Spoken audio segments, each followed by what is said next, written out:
Nós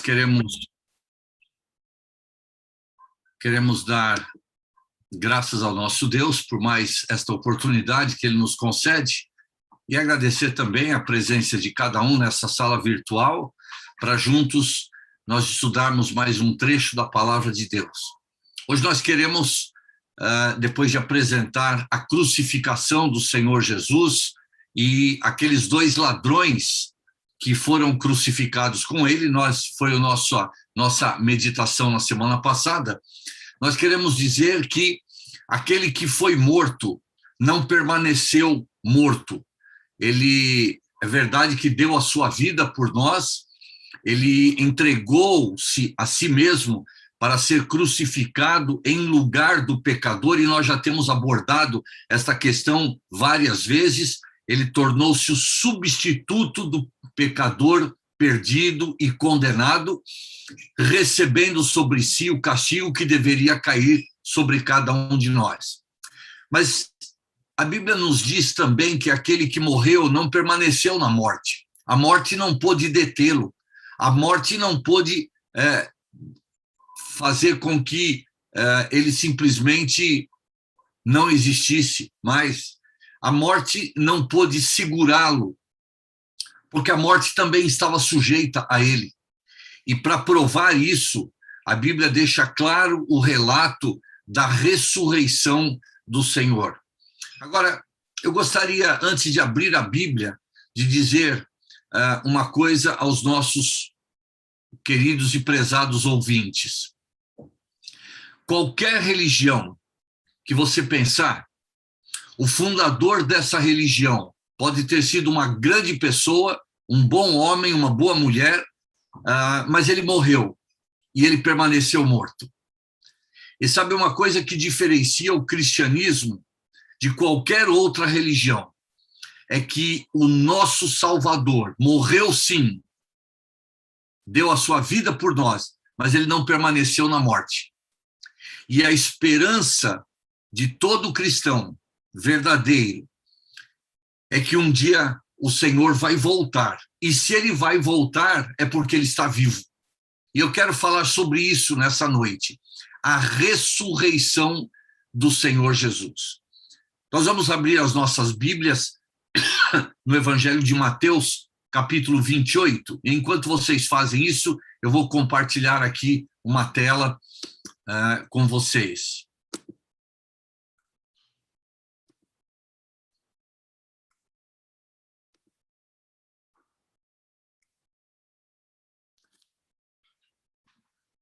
A Bíblia diz que o corpo do Senhor, ao ser retirado da cruz, onde ele foi crucificado, foi colocado por dois homens, discípulos seus, num túmulo. E quando cristãos hoje visitam a chamada Terra Santa e os lugares chamados santos por onde o Senhor Jesus passou quando esteve aqui, eles não são levados a nenhum túmulo onde está o corpo de Jesus. O máximo que o guia turístico pode dizer aos turistas é: o corpo dele foi colocado aqui, mas hoje o sepulcro está vazio. Essa é a maior glória do cristianismo, saber que aquele que deu a sua vida por nós não foi retido pela morte, mas ao terceiro dia, como diziam as profecias do Velho Testamento, como o próprio Senhor Jesus já tinha avisado, e tudo se cumpriu exatamente assim, ao terceiro dia, ele ressuscitou vitorioso. E nós dizemos vitorioso porque em vida ele foi tentado por Satanás, mas ele venceu a tentação e não sucumbiu à tentação de Satanás. Lá na cruz, o seu sacrifício nos torna vencedores sobre o pecado. A força do pecado foi quebrada pela cruz de Cristo. Mas restava ainda um inimigo para ser vencido. E esse inimigo era a morte. E a ressurreição do Senhor, nesta ocasião, ao terceiro dia depois de ter sido crucificado, ele venceu o último inimigo, a morte, deixou para trás todos os seus inimigos e tornou-se o vencedor dos vencedores, o supremo vitorioso. Nem a morte pôde com ele. Bem, você já tem as suas Bíblias ou celulares abertos aí em Mateus capítulo 28. E daqui a pouco nós vamos fazer a leitura desse trecho. Mas, antes de fazer a leitura propriamente da ressurreição, nós temos que nos garantir que aquele que foi colocado no túmulo estava de fato morto. Porque alguns, para diminuir a força da ressurreição, têm dito que ele foi tirado da cruz agonizante, mas ele ainda estava vivo e que depois ele se recuperou e assim. Na verdade, Satanás tem atacado a ressurreição porque ele sabe que é a ressurreição de Jesus, além da sua morte substitutiva, que o diferencia de qualquer outro líder religioso que já morreu.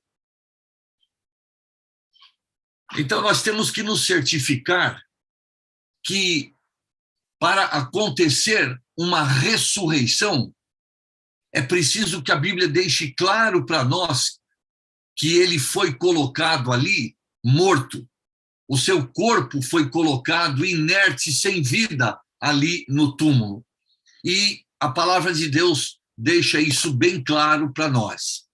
Deixa aí a sua Bíblia marcada em Mateus 28, daqui a pouco nós vamos voltar aí, mas antes nós temos que nos certificar que aquele que foi pregado na cruz, de fato, morreu, deu a sua vida por nós. Então, em primeiro lugar, vamos ler em João, capítulo 19. Evangelho de João, capítulo 19. E nós vamos ler a partir do verso 31. Então, os judeus, para que no sábado não ficassem os corpos na cruz, o evangelista está se referindo ao corpo do Senhor Jesus e dos dois ladrões que estavam ali, que foram crucificados ao seu lado. Visto como era a preparação, pois era grande o dia daquele sábado, rogaram a Pilatos que se lhes quebrassem as pernas e fossem tirados. E os romanos costumavam fazer isso para acelerar a morte daqueles que tinham sido crucificados. Versículo 32. Os soldados foram e quebraram as pernas ao primeiro e ao outro que com ele tinham sido crucificados. Chegando-se, porém, a Jesus, como vissem que já estava morto, não lhe quebraram as pernas.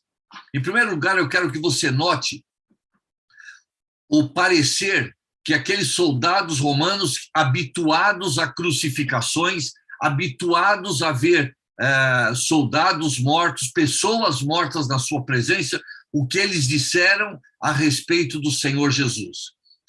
Os dois ladrões não estavam mortos, e para acelerar a morte deles, os soldados quebraram as pernas deles. Mas ao chegar no corpo do Senhor, eles constataram que ele já havia morrido. E por isso não foi preciso quebrar as suas pernas. Na verdade, havia uma profecia no Velho Testamento que dizia que nenhum dos ossos de Jesus seria quebrado. E, na verdade, ele cumpriu mais uma profecia ao não ter nenhum osso quebrado. E outra coisa que o evangelista João apresenta é que Jesus não morreu porque tiraram a sua vida, mas ele morreu porque ele deu a sua vida. Ele expirou, ele deu o seu espírito ao Pai. E ele morreu na hora que ele mesmo quis, com controle absoluto, total, sobre a morte. Então, nós já vimos que os soldados atestaram a morte do Senhor. Mas olhem para o versículo 34. um dos soldados lhe abriu o lado com uma lança e logo saiu sangue e água. Bem, quando aquele soldado enfiou a lança no lado do Senhor Jesus, ele atingiu direto o coração do Senhor. Vamos supor que o Senhor não estivesse morto até então. Agora, fatalmente, ele seria morto, porque a lança rasgou o coração e, obviamente, houve uma hemorragia muito acentuada. Se ele não tivesse morrido até então, a partir daquele ato do soldado, ele morreria.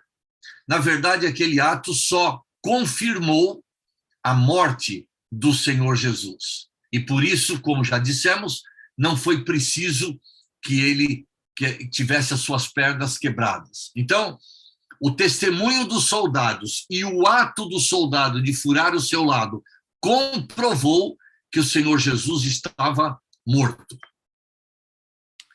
Olhem para o versículo 38 agora. Depois disso, José de Arimateia, que era discípulo de Jesus, ainda que ocultamente pelo receio que tinha dos judeus, rogou a Pilatos lhe permitisse tirar o corpo de Jesus. Pilatos lhe permitiu. Então foi José de Arimateia e retirou o corpo de Jesus. E também Nicodemos, aquele que anteriormente viera ter com Jesus à noite, foi levando cerca de 100 libras de um composto de mirra e aloés. Era um tipo de bálsamo que eles usavam para embalsamar algum corpo de algum falecido. Tomaram, pois, o corpo de Jesus e o envolveram em lençóis com os aromas, como é de uso entre os judeus na preparação para o sepulcro. No lugar onde Jesus fora crucificado havia um jardim, e neste um sepulcro novo, no qual ninguém tinha sido ainda posto. Ali, pois, por causa da preparação dos judeus e por estar perto o túmulo, depositaram o corpo de Jesus. Aqueles dois discípulos de Jesus, José de Arimateia e Nicodemos, foram até Pilatos, pediram o corpo do Senhor e Pilatos autorizou que eles tirassem o corpo de Jesus. Evidentemente, com todo esse manuseio, eles comprovaram que o Senhor havia morrido. Tiraram o seu corpo da cruz, passaram aquele bálsamo com perfume no corpo do Senhor, prepararam o corpo enrolando-o em lençóis, e você vai concordar comigo que tudo isso que eles fizeram, esse manuseio do corpo do Senhor, comprovou para eles que o Senhor havia morrido de fato. Ele não tinha desmaiado, ele não sofrera um ataque e estava inconsciente, não. Ele tinha morrido. Suas funções orgânicas tinham parado. Seu batimento cardíaco já não existia. Ele tinha morrido, dado de fato a sua vida, e agora eles estavam manuseando o seu corpo, preparando-o para um enterro decente.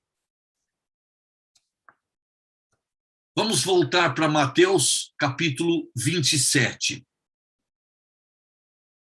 E agora nós lemos no verso 61 o seguinte: achavam-se ali, em frente ao sepulcro, sentadas em frente da sepultura, Maria Madalena e a outra Maria. A Bíblia fala que estas mulheres acompanharam a retirada do Senhor, do corpo do Senhor Jesus da cruz, acompanharam passar aquele bálsamo no corpo do Senhor, acompanharam a preparação do corpo do Senhor para ser sepultado e, inclusive, viram onde o corpo do Senhor foi colocado. E sabe por que a Bíblia registra isso? Porque a Bíblia invoca o testemunho daquelas mulheres para atestar além dos soldados, além de José de Arimateia e Nicodemos, agora aquelas mulheres podiam comprovar que, de fato, o Senhor Jesus tinha morrido. Eu repito, não era um ataque cardíaco, não era um estado de inconsciência, não, era morte mesmo, de verdade, real. E todas aquelas pessoas que acompanharam a retirada do corpo do Senhor da cruz, a preparação do corpo para o sepultamento, passando aquele unguento, aquele bálsamo perfumado, o enrolar do corpo do Senhor em lençóis e o depositar no túmulo, todas essas pessoas podiam comprovar, de fato, o Senhor está morto.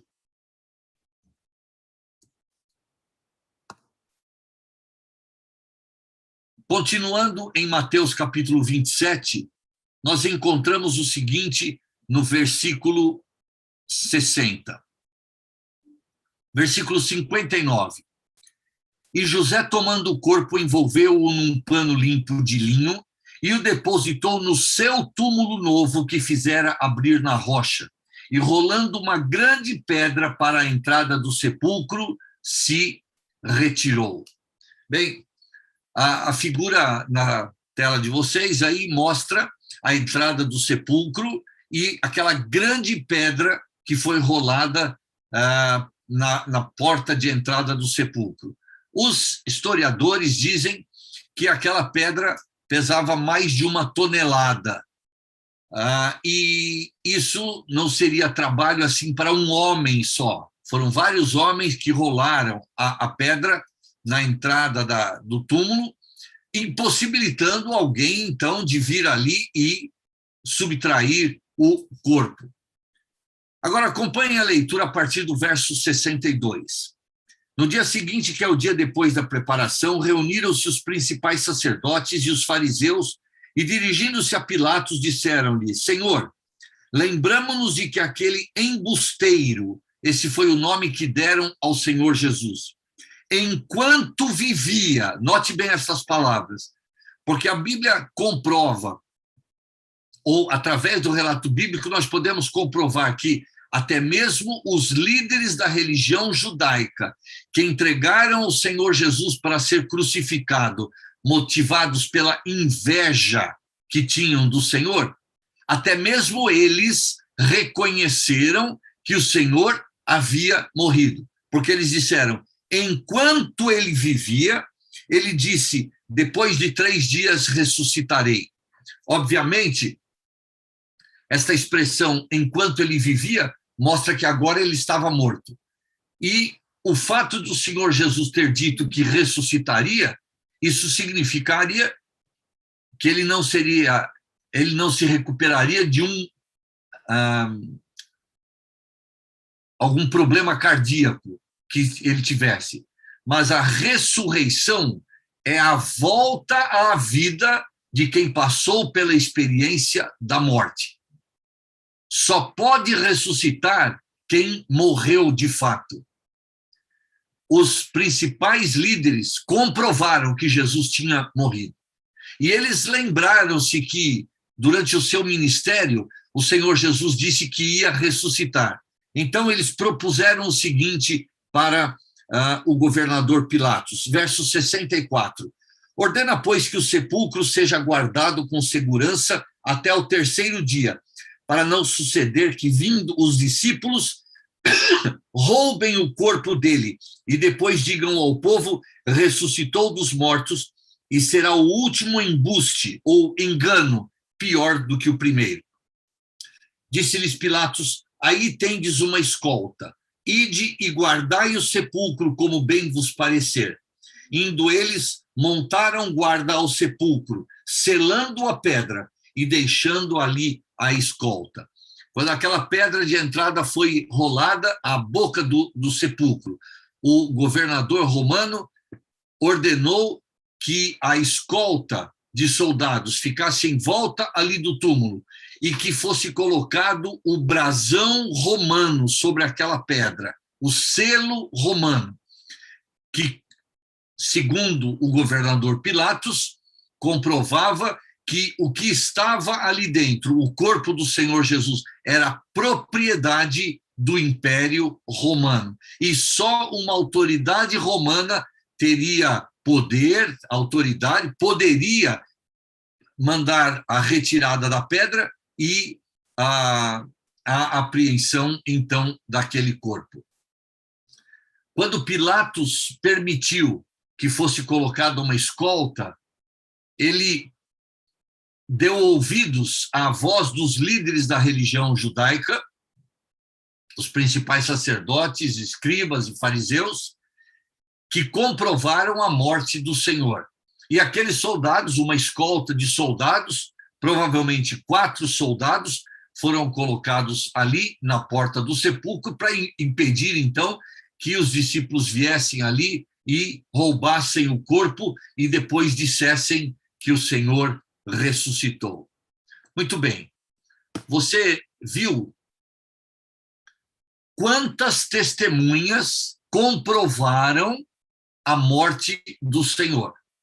Enquanto ele estava na cruz, os soldados e aquele que rasgou o seu lado com uma lança.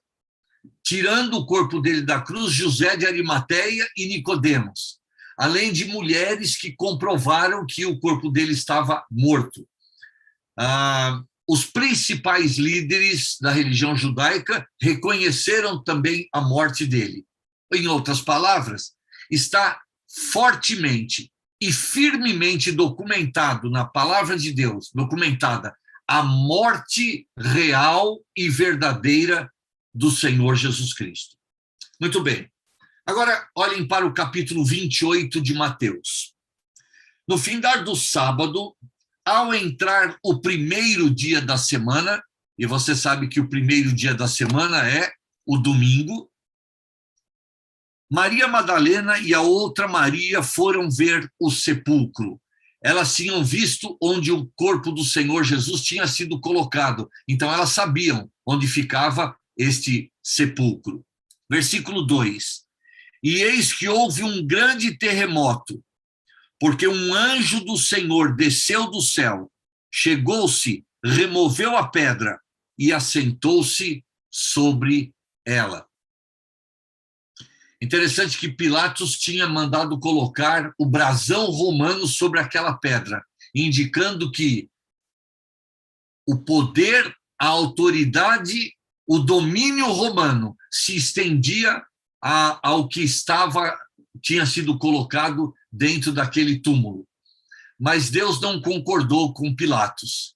E Deus provou que o seu poder é maior do que o do Império Romano, maior do que do exército romano, e o poder de Deus, inclusive, é maior do que a morte.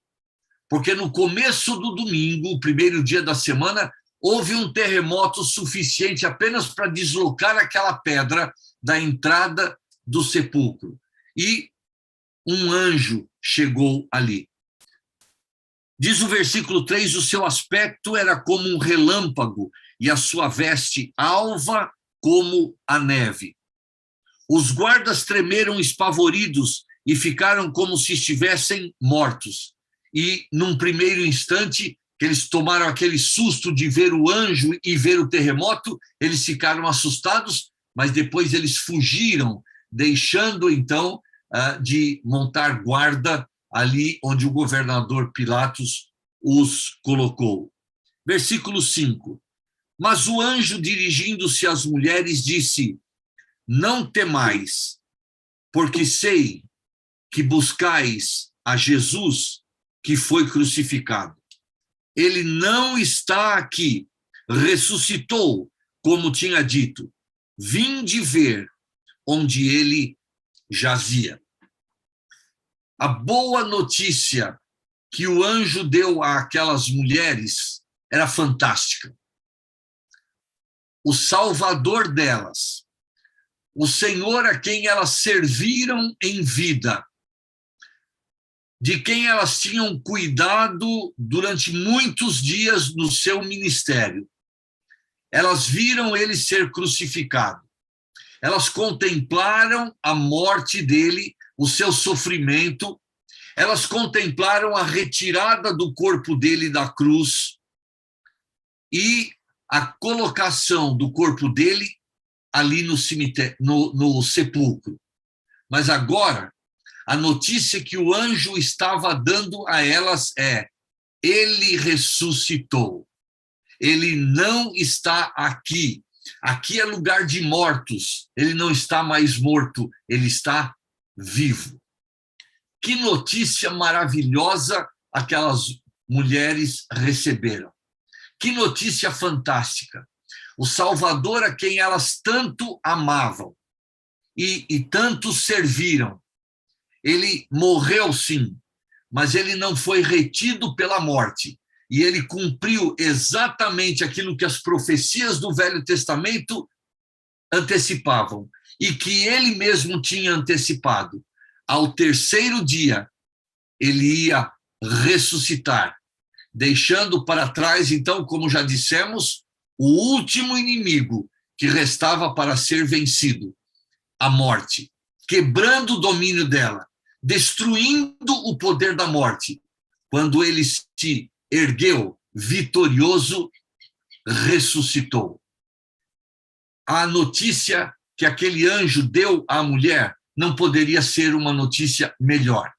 O seu Salvador estava vivo. Eu quero fazer uma pausa na nossa meditação antes de nós lermos mais versículos e mais uma vez eu quero reafirmar uma coisa que eu disse no início da nossa meditação. Qualquer que seja a religião que você conheça, seu fundador ou sua fundadora, podem ter sido homem, mulher, muito bons. Podem ter ensinado muita coisa boa.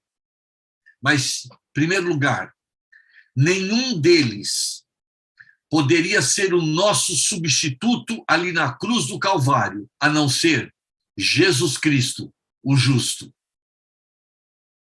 Em segundo lugar, os fundadores de religiões que você conhece morreram e permanecem mortos. Eles não têm poder para quebrar o domínio da morte. Eles não têm poder para suplantar o poder da morte. Mas eles morreram e foram retidos por ela. O Salvador, aquele que nós anunciamos, o Deus que se encarnou e veio morar aqui entre nós, e depois se ofereceu para morrer como substituto no lugar do pecador, ele não permaneceu morto. Ele foi o único que morreu, ressuscitou para nunca mais passar pelo domínio da morte. Ele quebrou o poder da morte e hoje ele está vivo à destra de Deus, ali no céu. Agora, sabe por que é importante nós pensarmos na ressurreição do Senhor Jesus? Que salvação ele poderia me oferecer e te oferecer se ele tivesse morrido e tivesse ficado morto, permanecido morto? Que salvação ele poderia nos oferecer? Que esperança ele poderia dar ao homem pecador condenado se ele tivesse morrido e todas as suas promessas tivessem sido enterradas com ele e permanecessem no túmulo? Qual seria a nossa esperança? Eu digo para você, nenhuma. Nenhuma. E, na verdade, se ele tivesse morrido e permanecido morto, ele não seria diferente de qualquer líder religioso, fundador de qualquer religião. Mas a verdade preciosa que nós estamos meditando na palavra de Deus nesta noite é que o Senhor Jesus ressuscitou. Ele está vivo. Isso enche o nosso coração de alegria. Isso enche o nosso coração de esperança. Porque aquele que ressuscitou e que venceu a morte é o único que pode nos dar vida e vida eterna. O plano de salvação de Deus, exigia que o nosso substituto, aquele que morresse na cruz em nosso lugar, não tivesse pecado. E Jesus foi o único credenciado para satisfazer o plano de salvação de Deus. Mas após morrer, ele não permaneceu morto. Ele ressuscitou. Ele venceu a morte. Ele deixou o túmulo vazio. E como eu disse hoje, quando cristãos visitam os lugares sagrados e chamados assim, não é? Ou santos, por causa da presença do Senhor quando esteve aqui entre nós, né, nesses lugares, e visitam o túmulo onde o seu corpo foi colocado, não encontram nenhum resto, nenhuma peça do corpo humano, nenhum resíduo de um defunto, não. O máximo que os turistas podem verificar é visitar o lugar onde o corpo do Senhor foi colocado. Mas a glória maior do cristianismo é que o túmulo hoje se encontra vazio. E não vazio porque os discípulos chegaram ali para roubar o corpo e simular uma possível ressurreição. Vazio porque aquele que morreu tem poder superior ao da morte, e ele provou isso quando ele deixou a morte para trás, e ao terceiro dia ele ressuscitou vitorioso. A mensagem do anjo para aquelas mulheres foi: ele não está aqui, ressuscitou, como tinha dito. A promessa de que o Senhor Jesus tinha feito aos discípulos é que ao terceiro dia ele ia ressuscitar. E como ele é o Deus que não pode mentir, ele cumpriu fielmente a sua promessa, ressuscitando ao terceiro dia. O anjo continuou dizendo às mulheres, versículo 7, ide, pois, depressa, e dizei aos seus discípulos que ele ressuscitou dos mortos, e vai adiante de vós para a Galiléia, ali o vereis, é como vos digo. E retirando-se elas apressadamente do sepulcro, tomadas de medo e grande alegria, correram a anunciá-lo aos discípulos.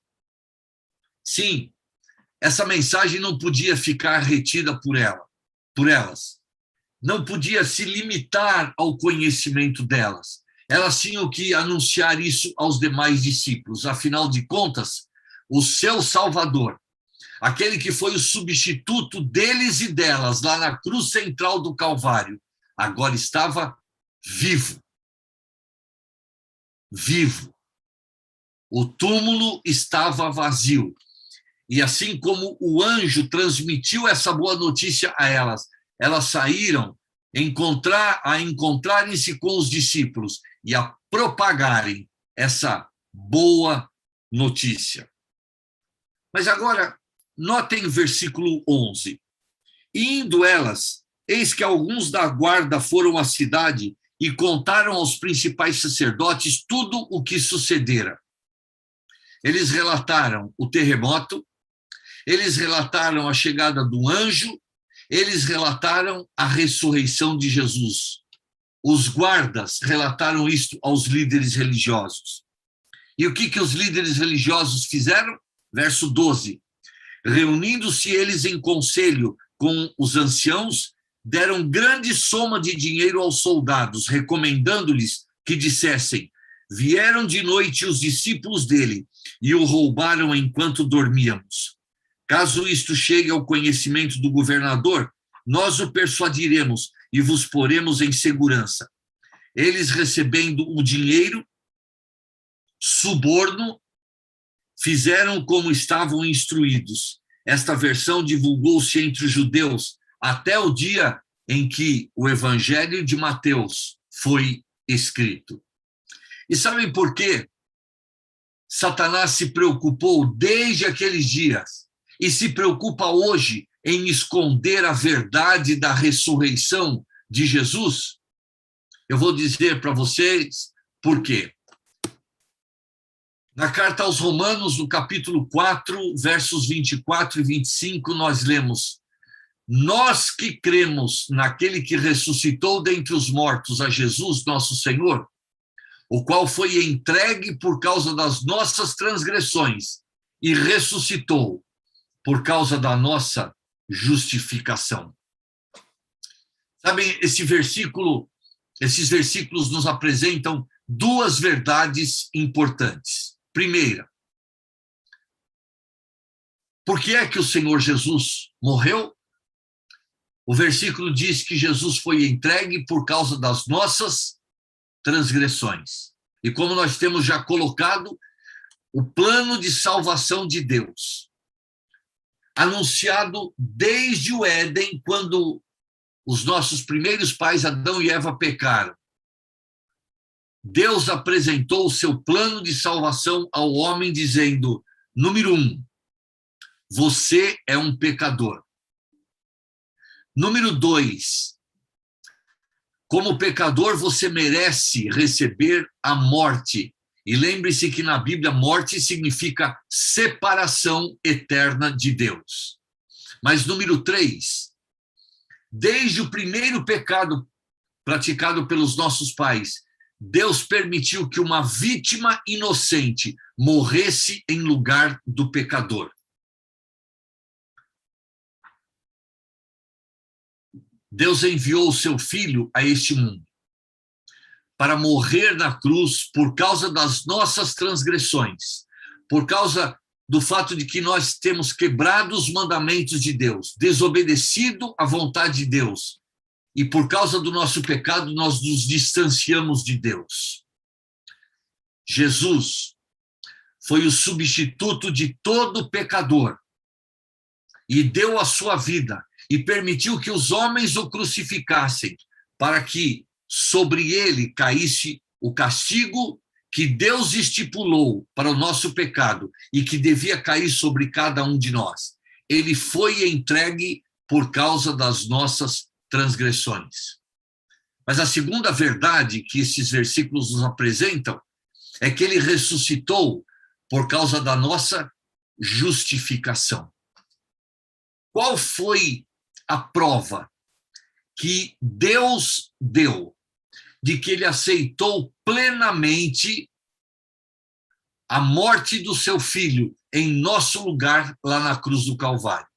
Qual foi a prova de que Deus deu de que nós não precisaríamos mais efetuar nenhum sacrifício a não ser arrepender-nos dos nossos pecados e crer na morte de Cristo em nosso lugar? Qual foi o sinal que Deus deu que o plano de salvação de Deus foi perfeitamente e completamente executado? Razão pela qual o Senhor Jesus pôde dizer, antes de entregar o Espírito ao Pai, está consumado. O que ele queria dizer com esta expressão é que a missão que o trouxe a este mundo estava concluída, missão cumprida, e agora aquele que nele crê como seu substituto, como seu salvador, que coloca a sua fé nele, tem a sua dívida diante de Deus zerada, totalmente quitada, única e exclusivamente pela fé no Senhor Jesus Cristo. A prova de que Deus aceitou o sacrifício do seu Filho em nosso lugar, ali na cruz do Calvário, foi a ressurreição do Senhor Jesus. Aquele foi o selo de comprovação da eficácia da morte de Cristo, da validade da morte de Cristo para nos salvar, e que Deus aceitou plenamente o sacrifício do seu Filho. E agora, hoje, o que é que Deus exige de nós para sermos salvos da condenação eterna? Apenas duas coisas. Nenhuma obra, não é membresia de uma igreja, não é batismo, não é ofertar, dar o dízimo ou uma oferta a qualquer igreja que salva o pecador da condenação eterna. Mas Deus exige que cada um de nós olhe para a sua condição diante de Deus, para a nossa própria condição. Reconheça que é um pecador. Arrependa-se dos seus pecados diante de Deus e coloque a sua fé em Cristo, o seu substituto, aquele que tomou o seu lugar de dor, de humilhação, de morte, de castigo, e que deu a sua vida por você. E se você se arrepender dos seus pecados e colocar a sua fé em Cristo, apenas esses 2 passos que Deus exige, a Bíblia diz, você tem, a partir desse instante, a vida eterna, fica livre de condenação e pode já desfrutar a salvação que Deus preparou para o homem pecador que se arrepende e que recebe Jesus Cristo como seu único e suficiente Salvador. Como é que nós podemos crer que este plano de salvação vale para nós ainda hoje? Porque aquele que executou o plano de salvação lá na cruz não ficou retido pela morte, mas ele ressuscitou vitorioso e ele está na casa do Pai, no céu, intercedendo por todo aquele que nele crê. Meu prezado ouvinte, onde você está? Aí na sua casa, talvez no seu trabalho, onde você está assistindo esse estudo bíblico. Você pode falar com Deus, reconhecendo o seu pecado, admitindo a sua culpa diante de Deus, mas reconhecendo que Cristo morreu em seu lugar e agora a sua fé é colocada única e exclusivamente na pessoa e na obra de Cristo, realizada ali na cruz. E que de hoje em diante ele é o seu Salvador e te oferece, através da fé nele, vida eterna. Se você fizer isso, você pode já desfrutar disso hoje mesmo. Abaixe a sua cabeça, acompanhe a oração que vamos fazer, mas depois é importante que você mesmo fale com Deus.